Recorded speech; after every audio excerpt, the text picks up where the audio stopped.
Google's book scanning project is running into opposition in Germany. Authors, publishers, and the German government say Google's scanning out-of-print books gives the company too much control over the literature. If you were God and you said, okay, we've got all these books in American libraries, let's get them online, you would not necessarily have said, well, Google could do it. An extra library or an extra reading room all over the world, 24 hours a day and 7 days in the week. So it's great. I think it makes it more accessible for people to have access to information rather than, it's immediate as well. So if they're just sitting at home, they can find out something straight away. The dream was a digital library of all human knowledge, free and accessible to all. The reality? A battle over power, copyright, and control of information. As Google digitized millions of books in hopes of creating a digital library, critics warned of a new monopoly, not over money, but over knowledge itself. And we are left with one question. Has the world brain already been built? And if so, who really owns it? To answer this, we'll dig into a little history lesson first.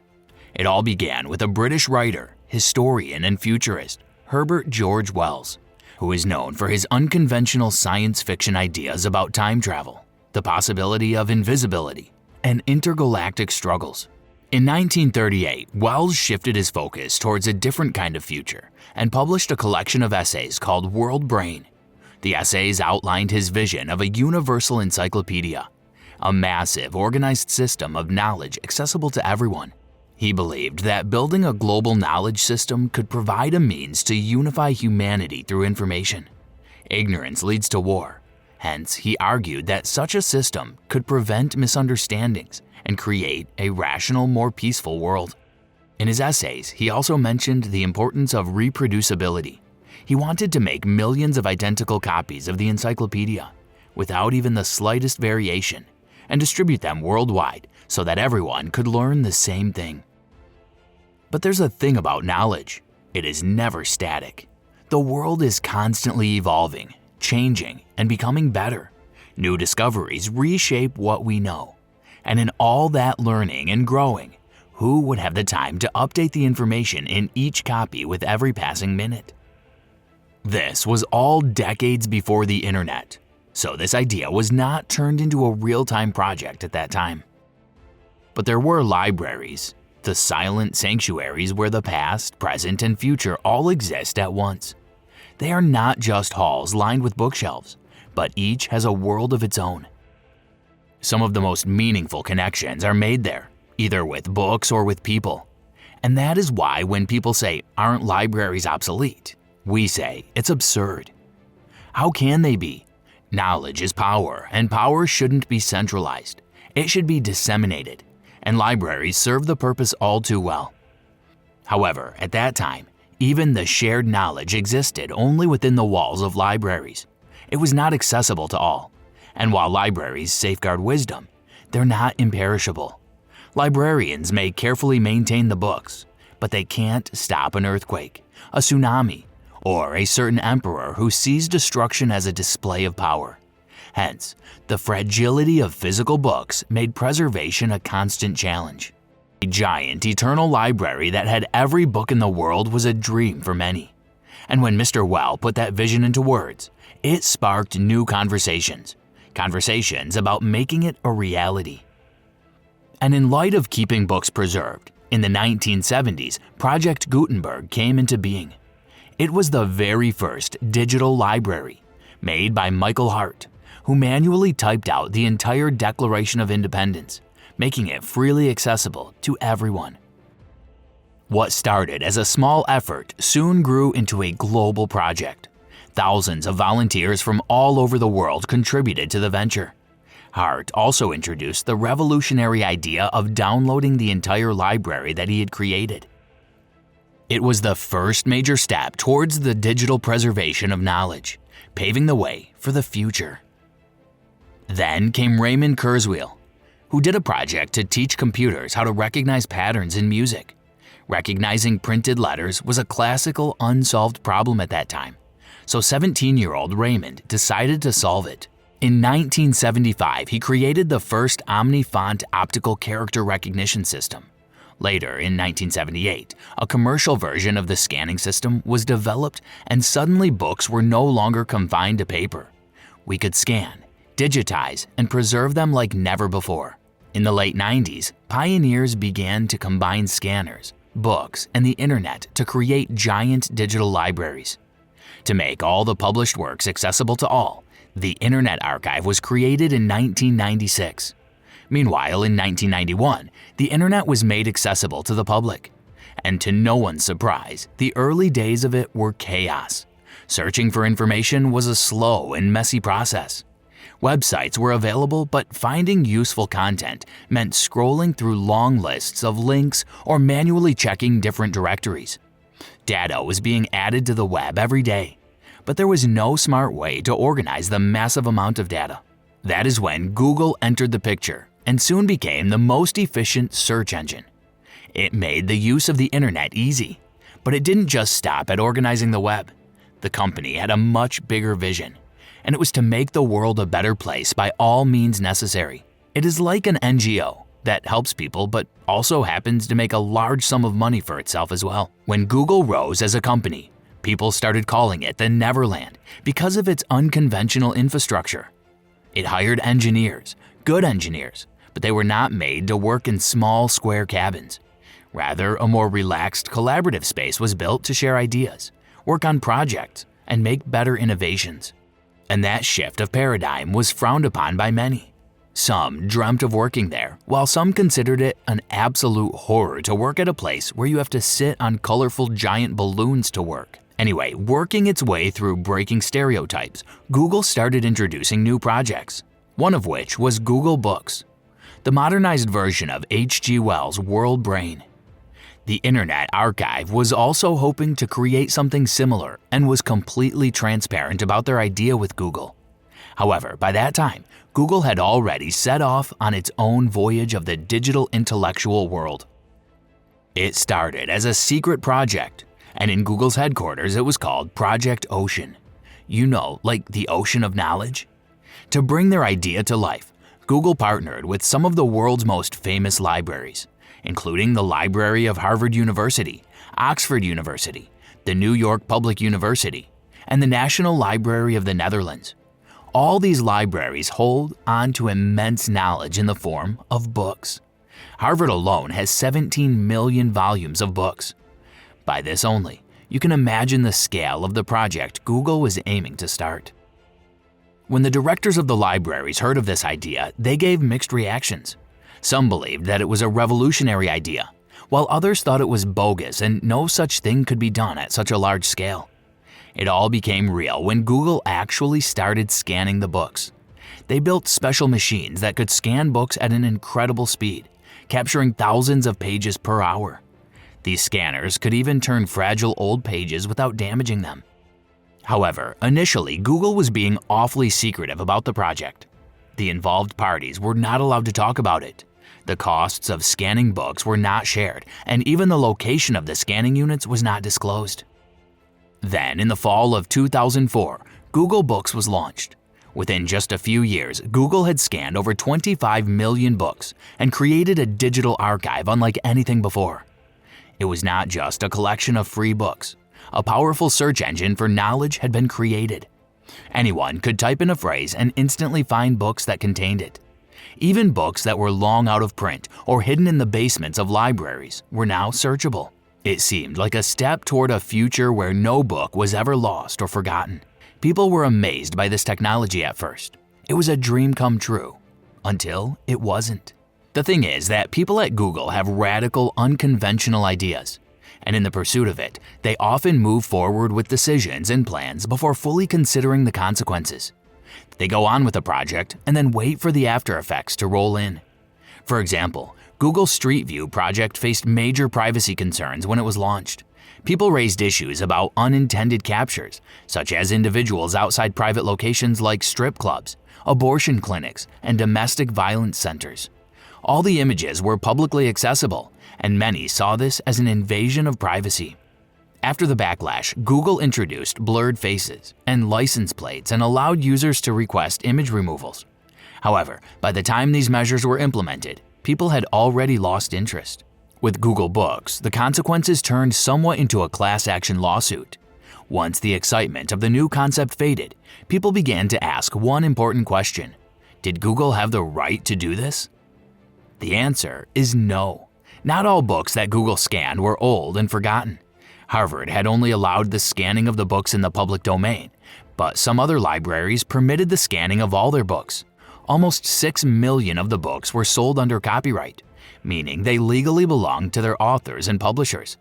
Normally, if someone wants to publish or sell a book, they need permission from the person who owns the rights. But Google never asked for permission. They just scanned and stored the books without checking. Some of the authors claim that Google's agenda with this project was not transparent at all. It did not even offer to pay the authors. Other than that, some also wondered what would happen if someone turns all that into a business and starts making profits from it. All of this pointed to one undeniable conclusion: that this entire project was both unlawful and unethical. This made authors and publishers furious. Many of them believed that Google was stealing their work by making copies without asking. This was not just in the US. People from all over the world started pouring their concerns. France believed that this project was part of a giant scheme to make English the universal language. And rightfully so, because most of the scanned books were in English. We say most because French books were also digitized by Google. But that sparked another controversy. France demanded to know who gave them the right to digitize their literary heritage. For the French, language is more than just communication. It's a cultural treasure, second only to their love for wine. So when the US seemed to be encroaching on their intellectual domain, it was not just an issue. It felt like an act of war, and the French were ready to deal with it head on. The Germans were also quick to challenge the project. They argued that Google is a serious company that acts illegally on such a massive scale that it appears legal. Apart from the legal issues, they also had issues with the awful quality of the scans. Some images showed scanners' hands, others had corrupted pages, and in several cases the entire scans were unusable. It wasn't just about stealing books. They were stripping books of their essence, reducing them to flawed digital copies. And the world was not okay with it. Google is indeed one of the largest and most influential companies in the world. With that power, they seemed to assume that whatever they did, people would accept it. Acting like the big brother of the internet, they thought they had the right to violate copyrights. They believed that this was all in fair use of content. However, the authors strongly disagreed. They argued that if people could read their books online for free, they wouldn't be able to make money from selling them. So in 2005, the Authors Guild, the largest society of published writers in the US, decided to sue Google. The lawsuit was backed by more than 8,000 authors, with publishers also joining in the battle, saying that Google had taken their books without paying them. The case quickly escalated, and Google was looking at a multi-million-dollar lawsuit. Google defended itself by saying that they were not fully giving away books, just small snippets or previews. They said the goal of their project was to organize knowledge, not steal it, and if people wanted the full versions, they could still buy the whole books. And even though they did claim that they were not doing anything wrong, the case became one of the biggest copyright battles in history. In the US, copyright liabilities can be extreme. It can cost around $150,000 per copyrighted work, and depending on the copyrighted works at stake, it could be millions of dollars. It had turned into a bet the company decision. And since everybody is asking questions, you might want to ask why the fuss over books. You know the world had a problem with preserving books, and now that Google was solving it, it had somehow turned into a massive conflict. The answer is simple. Books are not just long essays bound together. They represent a lifetime of work. Authors pour their hearts and souls into their writings, and copyright is a way of remembering those people. But in the rise of cyberculture, the true purpose of copyright seemed forgotten. And when Google started sharing books without permission, it felt like a violation of the author's intellect. To put it bluntly, it was theft. And if that wasn't enough, they were also butchering books into snippets. A book is a declaration of one's life's learnings, and seeing it being dissected into bite-sized, out-of-context fragments is not an author's goal. It just won't hold the same value. It was only fair for the authors to make sure that their writings were protected. The lawsuits, which began in the fall, came to a halt only in 6 months. The Authors Guild and the publishers came to Google with the proposal of settling. However, finalizing the details was no easy task. It took nearly 3 years to sort it all out. There were countless issues to address, and tensions ran high at the negotiating table. Authors and publishers, despite being on the same side, had conflicting interests, making the process even more complex. Then the battle ceased, and both sides cooperated on online access to copyrighted books. The cost of the settlement was around $125 million. $34.5 million of that sum would go towards the establishment of a rights-collecting body for digital books. $45 million was set aside to compensate writers whose copyrighted books Google had already scanned. They were to get around $60 per book. The largest portion of the settlement, $45.5 million, would go just on the legal fees. A 385-page agreement was put forth, and the party of authors was quite satisfied with what they had gained out of the settlement. For them, it was a pretty simple deal. They proposed if money was being made, then the profit should be shared with rightful owners. But then people started reading the agreement carefully and questions were raised again. The major aspect of the agreement was that Google would have access to out-of-print but still in copyright works, aka the orphan books. There were hundreds of thousands and probably millions of such books. And since they were orphan books, no author, no publisher, no rights holder would come forward for them. Google would be able to commercialize those, and that would turn it into a giant bookseller. It would also create a monopoly because only Google would have access to the knowledge. The dream was to build one giant library and not to hand it over to one corporation that could charge almost anything it wanted for access to it. Moreover, no clause to protect the privacy of the readers was added to the agreement. This meant that Google would be able to keep track of who exactly was reading the book. They would have access to every person's reading history and what kinds of books they prefer to read. That information could be given to the government or the FBI, and this was a serious privacy concern. Google was not even making any guarantees to protect every person's data. So with the digital library coming to life, there was this constant threat that your activities would be tracked. And in the midst of this came IBM's Watson, a computer system capable of answering questions in natural language. It was developed as a part of IBM Deep QA's project.